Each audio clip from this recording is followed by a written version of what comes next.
My wife stole our daughter's college money to fund her shopping addiction and wants me to take the blame. I've been with my wife Andrea, 48F, and my stepdaughter Cassie, 17F, for 8 years now. I love them both to death, but Cassie is a very brilliant young woman. Recognizing her potential, me and Andrea decided to put together a college fund for Cassie so she wouldn't be crushed by debt. Over the years, it has amounted to over $200,000. Cassie is aware of this and is banking on it since she's trying to get into the Ivy League. To make a long story short, last week I found out that almost $170,000 of the money was missing from the account. I freaked the fuck out and asked Andrea if she knew anything about it. She teared up and said that she had been spending the money over the years to fund her spending habit. I was furious, but I had a moment of clarity. I've browsed these subs enough to know that an affair was possible, so I asked her if she was having one. She adamantly denied it and offered any proof I needed. Social media accounts, emails, her work phone, everything. She offered to show me the receipts as well. There was nothing that popped out as suspicious, and the math from the receipts added up as well, so I let it go. But we still had the major problem of the money being gone. She described herself as a shopping addict, and the money from Cassie's account was just too tempting not to use. She didn't make excuses but offered no solutions. As stated before, I was beyond furious. She ruined Cassie's chances at going to college debt-free and has changed the trajectory of her whole life. I had asked her to stay with her sister while I tried to figure this out. Cassie was concerned about why she was leaving, but we just said we needed a little bit of space. I asked Andrea to come back home yesterday and we had an extremely long discussion about how to handle this. She stopped me from talking and asked a favor of me. She asked if I could take the fall for her. For context, her and Cassie don't get along for a variety of reasons, and knowing how independent Cassie is, she will probably leave right after college if not during. In fact, me and Cassie get along very well and she comes to me for a lot of her issues. Andrea fears this will permanently drive Cassie away and she doesn't want to lose her. I told her that before we even talk about that, she needed to acknowledge her mistake and own it. She needed to go to individual therapy, we needed couples counseling, she needed to find a shopaholic support group, and that I would be controlling the finances from now on. She said those terms were steep but fair. I said she needed to tell Cassie what she did, apologize and hope for the best. She refused and said she could never lose Cassie. She said I could survive the mistake but she couldn't. I told her that in order to even consider me taking the fall, she needs to agree to my terms. I don't know what the hell to do. The last thing I want to do is lie to Cassie, but I don't want Andrea and Cassie to split up forever. And the worst part about this whole thing is that Cassie's life is ruined either way. And I don't know how to replenish the money other than maybe borrowing from my 401k. Reddit, do you have any suggestions? Divorce is always an option, but I love Andrea despite her mistakes, and me dating at age 52 is next to impossible. Edit. After everyone in here knocked some sense into me, I realized I can't lie to Cassie. I love her too much and she deserves the absolute truth, no matter how ugly and hard it is. I will be talking to Andrea and telling her that we need to tell her the truth together as a condition of us staying together, or else I will initiate divorce proceedings and tell Cassie anyway. Also, as someone suggested, I don't need her trying to flip the script on me, so I'll record our interactions going forward. Edit 2. I want to thank everyone here for really opening my eyes yesterday. You're all right, I need to put Cassie first, and like I said, I'll be telling the absolute truth. Even if she gets mad at me and disowns me, at least I'll know I did the right thing. In addition, I'm going to pay for her college myself. I can pull money from a couple of places such as my retirement and inheritance, so it'll be okay. If I have to live a little frugally during retirement and work a few extra years, then so be it. Cassie is worth it. I honestly doubt her mother is going to sell her stuff, so that's why I'm taking this route. As for Andrea, I've been criticized for wanting to let Andrea off the hook, so to speak, but it's easy to say when really deep feelings aren't involved. That being said, I don't think I can stay with her. What she did is horrendous and she ruined our daughter's future for her addiction. We had a long discussion late last night and I threatened divorce unless she told Cassie the truth. She begged me not to do this, but I put my foot down and eventually she agreed, but only if I agreed not to divorce and I helped to repair their relationship. I likely won't be doing either. She made her bed so she can sleep in it. So if I have to update, I'll probably just make a whole new post. Thanks a lot, guys. Relevant comments. Comments 1. How could you not have noticed? Weren't you getting a 1099 and noticing less interest? To answer your question, I had really nothing to do with the account other than contributing money. I just took her word for it. She showed me statements from time to time, so I had no reason to suspect anything. Plus, we have separate finances, except for a joint account for household expenditures and bills. Although Cassie is my daughter, officially I'm only stepdad, so Andrea handles all matters related to her finances unless Cassie asks me for something directly. Also, I wasn't the lone contributor, her grandparents on both sides contributed, as well as my own parents. I only discovered what was going on when my wife left a statement out in the open. I'm now believing she simply pocketed whatever money she got and doctored the statements. I knew the amount that was supposed to be there because a lot of the money came in the beginning. Her grandparents initially contributed $75,000, mine contributed another $30,000 and the amount that I added over the years. Comments 2. Don't take from your savings to pay Cassie back, take from your wife's.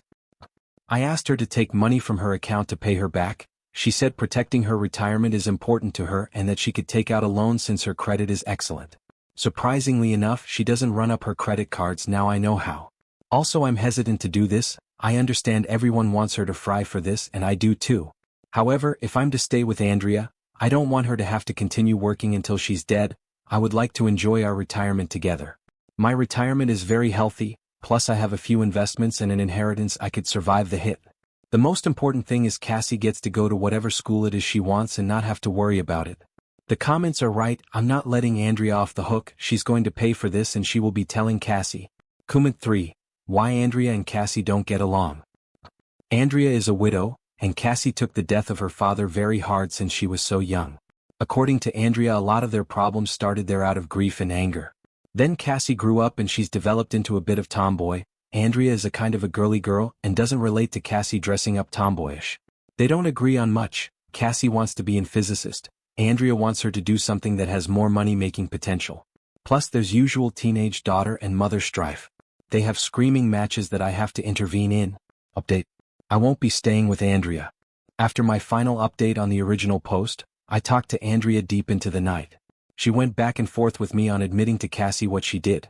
She said that she or even both of us could get loans and take care of the money then.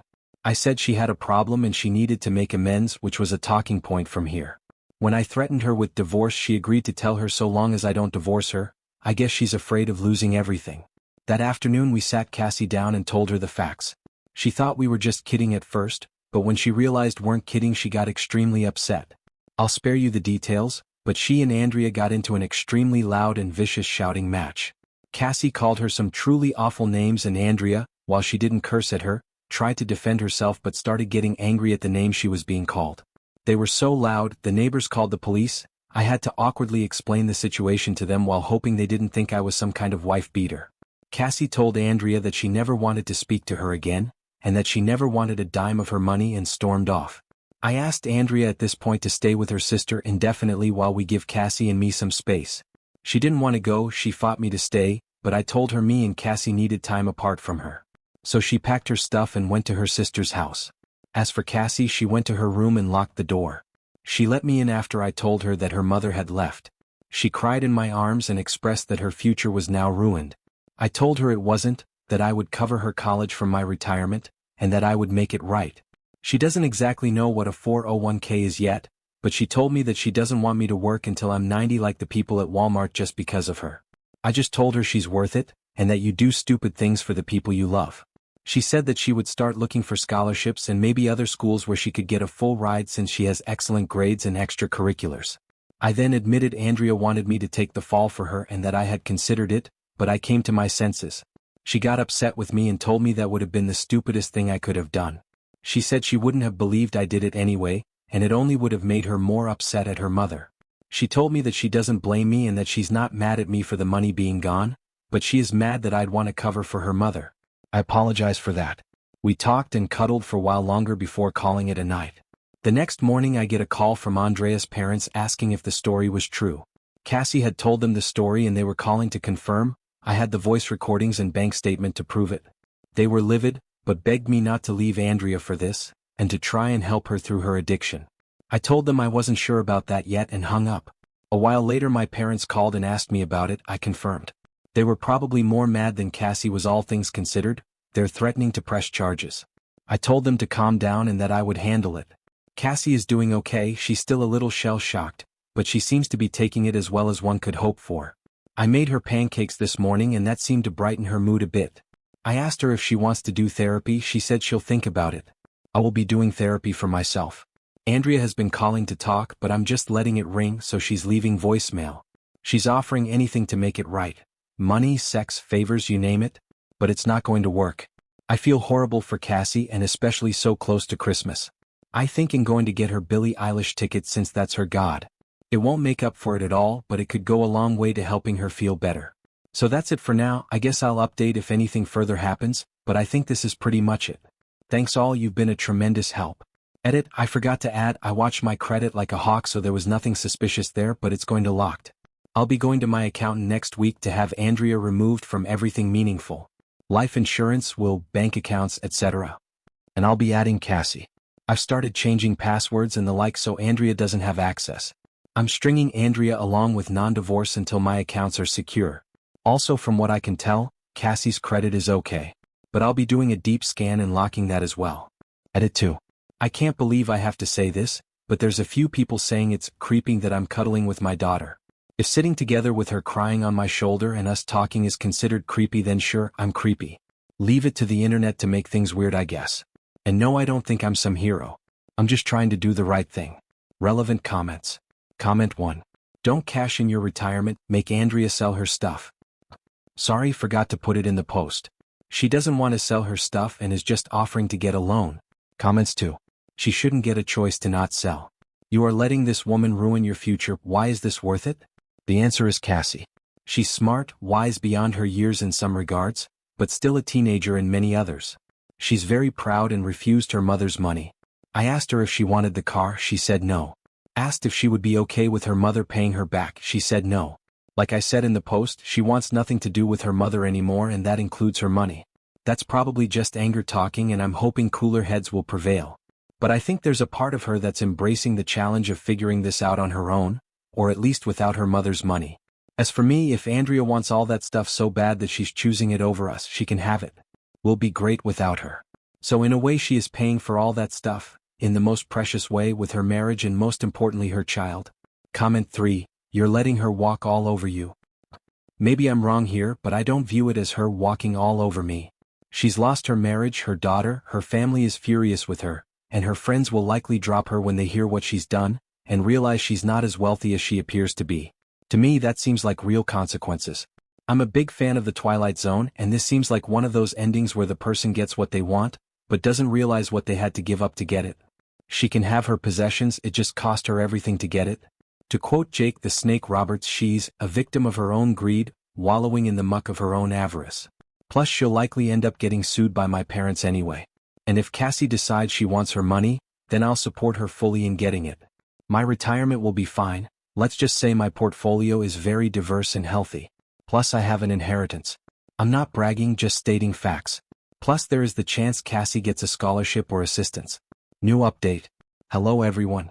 First, I want to thank everyone here for helping me at such a pivotal time in my life.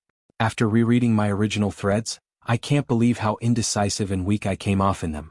The prospect of my marriage ending and dying alone really kind of shook me to my core, and thus made me come off that way. I started therapy and it made me realize that being single wasn't the worst thing that could happen to me. In fact, I've turned my loneliness into solitude and have taken the time to work on myself. And if that last sentence didn't tip you off, then let me be the first to tell you that I'm single now. Me and Andrea are legally separated and currently in divorce mediation.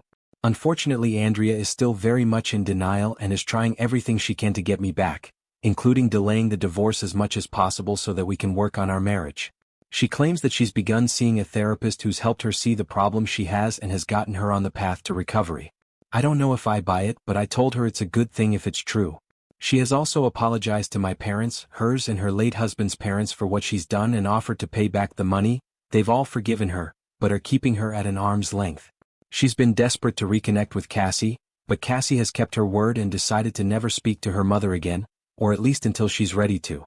Andrea's wealthy friends she was so desperate to impress have been around our house offering their help. They may be nosy busybodies, but they were very nice to me and Cassie in the immediate aftermath of Andrea's betrayal. They offered everything from a shoulder to cry on, to baked goods to spa dates. I only ever really took them up on the baked goods because I will never turn down homemade lemon bars and oatmeal raisin cookies. Cassie did take them up on spa dates, so there's that. One woman in particular, Susan, has been around more often than the others. While I feel like the other friends were prying for information, she seemed more genuine and just there to help me and Cassie heal. She cooked meals for us, helped around the house and just spent a lot of quality time with me in particular. We didn't ask, want or need her to do any of this for us, but she did it out of the kindness of her heart and I really appreciate it. We've gotten a lot closer in such a short time, and I truly consider her a friend. It's actually amazing I could get along with someone who's so much younger than me, 14 years. Usually I have a hard time connecting with younger people, even if they're adults. But now we get to the most important part of this update. Cassie. As a cheer-up Christmas gift, I took her and one of her friends to Montreal last month to see her favorite artist Billie Eilish at this festival. She loved it, and Montreal is such a beautiful city to visit. All in all, she took the loss of her college fund pretty well. Cassie is a very hard-working person, and she put her nose to the grindstone trying to find a scholarship. Unfortunately, she missed the cutoff for most of the scholarships she could have qualified for, but the school of her choice is giving her a very generous financial aid package. In addition, she qualified for some local grants, so she got her entire first year covered. And yes, Cassie did thankfully get into her school of choice. In fact, she had many acceptance letters and full ride offers, but she had her heart set on her school of choice. In fact, I dropped her off last week. I'm extremely proud of her and I know she'll do well. I'm an empty nester now, all alone in this big house, and the silence is deafening, but Susan has been around to keep me company and I've taken up bike riding as a hobby. So all in all, things are okay, not great but certainly better than before. And with that, I think I can put this saga to bed. The divorce will hopefully be finalized in the next few months and I can finally move on with my life. But the most important thing is that Cassie is fulfilling her dreams and potential and I couldn't be happier about that. Great comment. Imagine losing your daughter over stuff like shoes and a car, and when given the opportunity to sell it to get at least a chance to make it right, the answer is, I don't want to sell my stuff.